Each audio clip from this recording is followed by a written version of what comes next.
Kung nagsisimula ka sa negosyo at pakiramdam mo walang nangyayari sa'yo, pakinggan mo tong kwento na isi-share ko.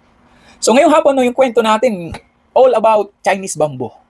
May isang farmer, nagtanim siya ng Chinese bamboo.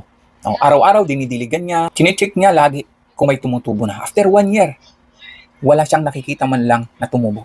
2 years, wala pa din nangyayari. Pero araw-araw niya ginagawa, dinidiligan niya, inaalagaan niya. After 3 years, 4 years, wala pa din. Ganun katagal. But after 5 years, nag-umpisa nang may lumabas doon sa tinanim niya. Maliit pa lang na dahon. Pero alam mo ba, nakakagulat? After 6 weeks, tumubo yung Chinese bamboo ng 80 feet. Ganun kabilis yung paglaki niya. Tumubo ba siya within that 6 weeks lang? Actually, doon sa 5 years na yun, ang hindi niya alam, may nangyayari na doon sa kanyang itinanim. Lumawak, lumaki yung mga ugat, dumami ng dumami, kaya pala ganun kabilis nung lumabas yung season niya nung 5 years na. Katulad din yan ng maraming negosyante.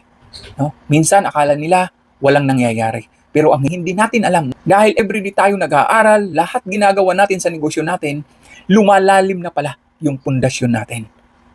At inihahanda na tayo para sa pagdating ng breakthrough natin. Kaya kung nahihirapan ka, nasa season ka na parang pakiramdam mo, magkukwit ka na.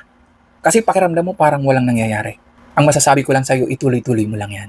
Katulad ng Chinese bamboo, lumalalim na yung ugat mo. Basta everyday, hindi ka pumapayag na wala kang ginagawa dyan sa negosyong ginagawa mo.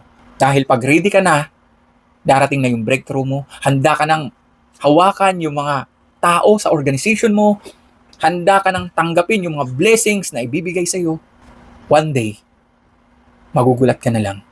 Sa maiksing panahon, biglang bubulusok yung grupo mo, yung resulta na gusto mo.